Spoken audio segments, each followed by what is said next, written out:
Hello दोस्तों, स्वागत है आपका अपने चैनल सिविल ट्रेनर में।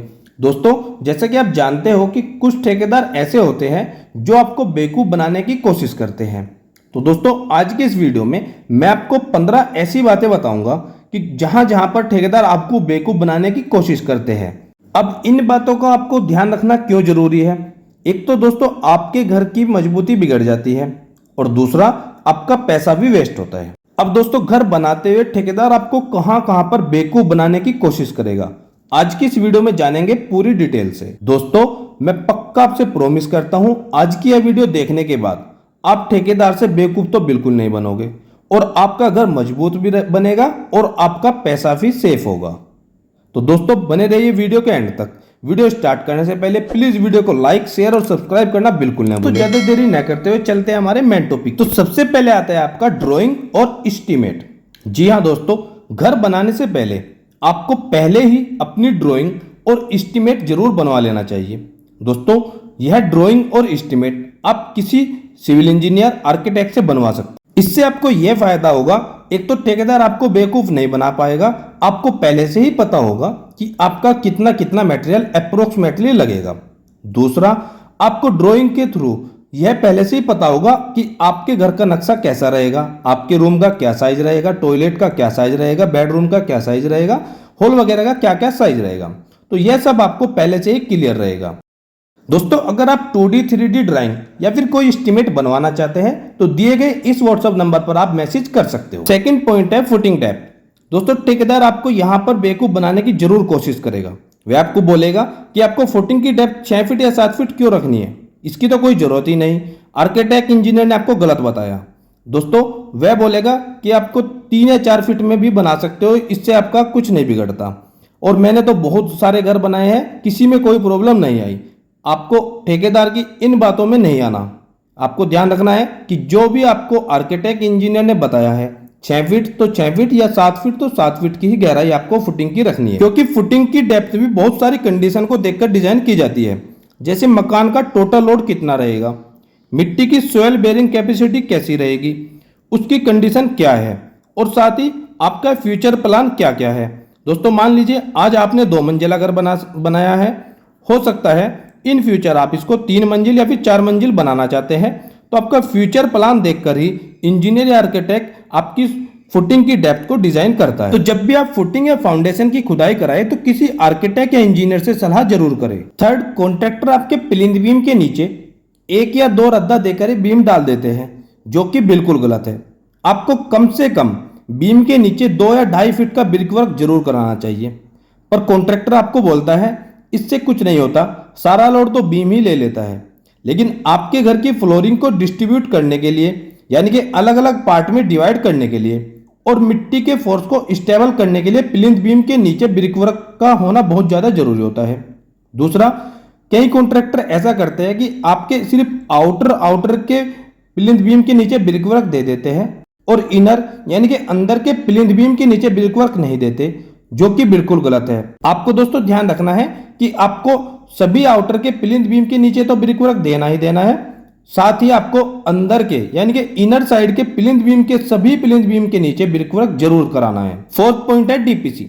अक्सर कर दोस्तों देखा गया है कि ठेकेदार लोग डीपीसी को अवॉइड करते हैं, क्योंकि डीपीसी का मकान मालिकों को भी ज्यादातर नहीं पता होता। अब डीपीसी के क्या क्या फायदे हैं, यह ज्यादातर मकान मालिकों को नहीं पता होता। इसलिए दोस्तों, मैं आपको बता देना चाहता हूं कि डीपीसी को देना क्यों जरूरी है। डीपीसी इसलिए जरूरी है, डीपीसी आपके घर में सीलन आने से रोकता है। आपने देखा होगा, जैसे कि आप देख पा रहे हो, कुछ इस तरह से आपका पेंट और प्लास्टर कुछ ही सालों में झड़ने लगता है, जिसका कारण है सीलन। तो इसलिए आपको डीपीसी जरूर प्रोवाइड करवाना चाहिए। और दोस्तों, डीपीसी का भी एक लेवल होता है। आपको डीपीसी ध्यान रखना है कि जहां पर आपका फिनिशिंग फ्लोर लेवल रहेगा, यानी कि जहां पर आपका फिनिशिंग फ्लोर लेवल रहेगा, ठीक उससे 1 या 2 इंच ऊपर ही आपको डीपीसी प्रोवाइड करनी है। इससे आपके घर में कभी भी सीलन नहीं आएगी और आपकी दीवारें सेफ बनी रहेगी। नेक्स्ट पॉइंट है आपका ब्रिक वर्क। दोस्तों, आपको ध्यान रखना है कि सभी आउटर यानी बाहरी दीवारें 9 इंच मोटाई की रखें और इनर अंदर की सभी पार्टीशन वाल 4 इंच मोटाई की रखनी है। लेकिन ठेकेदार अपना मटेरियल और लेबर खर्च बचाने के चक्कर में आपको यह सुझाव जरूर देगा कि सारा लोड तो आपका बीम और कॉलम पर ही आएगा, तो आपको बाहर की दीवारें 9 इंच देने की क्या जरूरत है। आप बाहरी दीवारें भी 4 इंच मोटाई की रखें, लेकिन आपको ठेकेदार की इस बात में बिल्कुल नहीं आना है, क्योंकि बाहर की सभी दीवारें 4 इंच की देने से वह आपकी मौसम की मार को नहीं झेल पाती। इसलिए आपको ध्यान रखना है कि आपको आउटर की सभी दीवारें 9 इंच मोटाई की ही रखनी है। अगला पॉइंट है हमारा कॉलम लैपिंग। दोस्तों, कॉलम लैपिंग सही से नहीं की जाती या गलत जगह पर कर दी जाती है। तो कॉलम में जब भी कभी लैपिंग करनी हो तो वह कभी भी छत पर नहीं करनी चाहिए। अगर आपने स्लैब और बीम का सरिया जहां पर आ रहा है वहां पर लैपिंग कर दी तो यह बहुत गलत है, क्योंकि यहां पर बेंडिंग मोमेंट सबसे ज्यादा रहती है। तो आपको कॉलम लैपिंग स्लैब पर बिल्कुल नहीं करनी है। आपको लैपिंग हमेशा फ्लोर और स्लैब के बीच में करनी चाहिए। जैसा कि मान लीजिए आपकी स्लैब की हाइट है 10 फीट, तो आपको जो लैपिंग करनी चाहिए वह करनी चाहिए 5 फीट के अंदर, और वह भी अल्टरनेट करनी चाहिए। पूरी लैपिंग एक ही जगह पर नहीं होनी चाहिए, और जोगल भी अवश्य दे ताकि ऊपर के सरिये से आने वाला लोड नीचे के सरिये को इजीली ट्रांसफर हो सके। इन फ्यूचर बिल्डिंग में कोई प्रॉब्लम न आए। नेक्स्ट पॉइंट है आपका स्लैब थिकनेस। दोस्तों, आपको ठेकेदार कहेगा कि आपकी छत यानी कि स्लैब की थिकनेस 4 इंच भी रखोगे तो कोई दिक्कत नहीं होती, जो कि बिल्कुल गलत है। आपको ऐसा नहीं करना है। हमारा इंडियन स्टैंडर्ड 456 कोड यह कहता है कि अगर आप रेजिडेंशियल पर्पज से छत ढलाई कर रहे हैं तो उसकी थिकनेस आपकी कम से कम 5 इंच होनी चाहिए। सेम ऐसे ही अगर आप कॉमर्शियल पर्पज के लिए छत की ढलाई कर रहे हैं तो आपको इसकी थिकनेस कम से कम 6 इंच तो रखनी ही रखनी है। यह एक स्टैंडर्ड है दोस्तों, तो इसको आपको ध्यान जरूर रखना है और ठेकेदार की किसी भी बात में नहीं आना है। अब नेक्स्ट पॉइंट है स्लैब स्टील।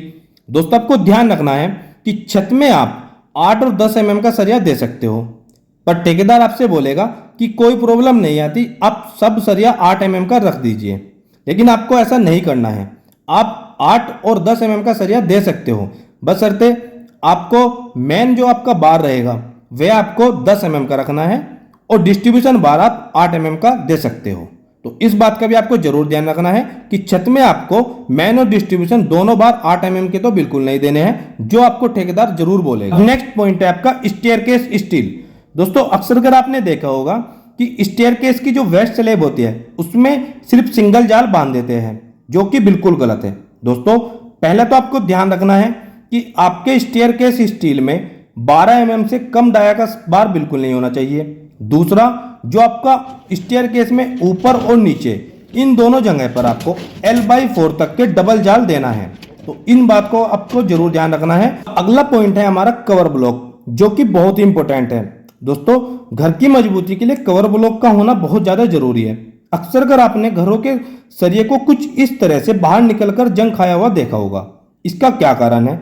इसका सबसे बड़ा मेन कारण है कवर ब्लॉक का सही तरह से यूज न किया जाना। अगर आप कॉलम बीम या फिर स्लैब में प्रॉपर कवर ब्लॉक नहीं देंगे तो इस तरह से ही आपका सरिया बाहर निकलेगा और वह कमजोर हो जाएगा, और इससे आपके घर की छत भी कमजोर होगी, आपका घर भी कमजोर बनेगा। तो इसलिए किसी भी आरसीसी मेंबर की कास्टिंग या ढलाई करते समय कवर ब्लॉक का प्रॉपर यूज जरूर करें। अब अगला पॉइंट है आपका डाउन बीम स्लैब बीम। दोस्तों, कॉन्ट्रैक्टर आपको बोलेगा कि आपको लटक बीम देने की क्या जरूरत है, आप पूरे घर में हिडन बीम दे देते हैं। कॉन्ट्रैक्टर अक्सर कर लटक बीम को अवॉइड करते हैं, क्योंकि इसमें उनके लेबर और शटरिंग बहुत ज्यादा लगती है, यानी कि इसमें कॉन्ट्रैक्टर का खर्च ज्यादा होता है। इसलिए पूरा घर हिडन बीम में बिल्कुल न बनवाए, लटक बीम जरूर दें। और दोस्तों, अगर आपके यहाँ ज्यादा बड़ा स्पान है तो वहां पर लटक बीम देना अनिवार्य होता है। ठेकेदार की बातों में बिल्कुल न आए, आप प्रॉपर इंजीनियर या फिर आर्किटेक्ट की सलाह से ही जरूरत के अनुसार लटक बीम दे। अब नेक्स्ट और मोस्ट इंपोर्टेंट पॉइंट है सीमेंट। अक्सर कर दोस्तों ठेकेदार आपको यहां जरूर बेवकूफ बनाएगा। आपको ध्यान रखना है कि आपको किसी भी आरसीसी मेंबर्स के लिए ओपीसी सीमेंट का ही यूज करना है। बाकी आप ब्रिक वर्क के लिए, प्लास्टर के लिए पीपीसी सीमेंट का यूज कर सकते हो। अब दोस्तों, ठेकेदार आपको पीपीसी सीमेंट में ही आरसीसी मेंबर को कास्टिंग करने के लिए जरूर बोलेगा, क्योंकि ओपीसी सीमेंट पीपीसी सीमेंट से थोड़ा महंगा होता है। इसलिए ठेकेदार यहां पर अपना पैसा बचाने के चक्कर में आपको यह सलाह जरूर देगा, जो कि आपको उसकी बातों में बिल्कुल नहीं आना है। आपको ध्यान रखना है कि आपका कोई भी आरसीसी मेंबर है उसमें आपको ओपीसी सीमेंट का ही यूज करना है। बाकी के बचे हुए कामों में आप पीपीसी सीमेंट का यूज कर सकते हो। अब लास्ट में और सबसे बड़ा स्कैम है वह एक्स्ट्रा, जो कि सभी कॉन्ट्रैक्टर करने की कोशिश करते हैं। वह क्या होता है कि दोस्तों कॉन्ट्रैक्टर आपसे बोलेगा कि आप छज्जा 1 फीट बढ़ा लीजिए, बालकोनी 1 फीट बढ़ा लीजिए, कुछ इस तरह की बेतुकी सलाह देगा और जो भी उससे आपका रेट फिक्स हुआ है उसके अनुसार उसका अमाउंट बढ़ जाएगा। इसलिए ठेकेदार ऐसा सलाह जरूर देते हैं। तो फ्रेंड्स, आप कॉन्ट्रैक्टर की इन बातों में बिल्कुल ना आए और अपनी जरूरत के अनुसार ही बालकोनी और छज्जा रखें। तो दोस्तों, यह कुछ ऐसे सुझाव है जो अक्सर कर कुछ ज्यादा ही समझदार ठेकेदार आपको देकर बेवकूफ बनाने की कोशिश करते हैं। तो ऐसे ठेकेदारों से सावधान रहे और उनके इस तरह के गलत सुझाव के चक्कर में बिल्कुल ना आए। इससे आपका समय और पैसा ही बर्बाद होगा। दोस्तों, मैं सभी ठेकेदारों के बारे में ऐसा नहीं बोल रहा हूं। कुछ ठेकेदार ऐसे भी होते हैं जो कि बहुत अच्छे होते हैं, वह अपना काम तरीके से करते हैं। दोस्तों, जब भी आप अपने घर का निर्माण कराएं तो आप जरूर किसी आर्किटेक्ट या फिर इंजीनियर से सलाह जरूर करें, उसी की देखरेख में घर का निर्माण कराएं। तो दोस्तों, आज की वीडियो में बस इतना ही। दोस्तों, आपको वीडियो कैसी लगी प्लीज कमेंट सेक्शन में जरूर बताइएगा। और दोस्तों, जाते जाते प्लीज वीडियो को लाइक, शेयर और सब्सक्राइब करना बिल्कुल न भूले और मेरी आने वाली और भी अच्छी वीडियो की नोटिफिकेशन के लिए बेल आइकन को प्रेस करना भी न भूले। मिलते हैं दोस्तों एक और नई वीडियो में, एक और नई वीडियो लेक्चर के साथ। तब तक दोस्तों, आप सबको मेरा नमस्कार।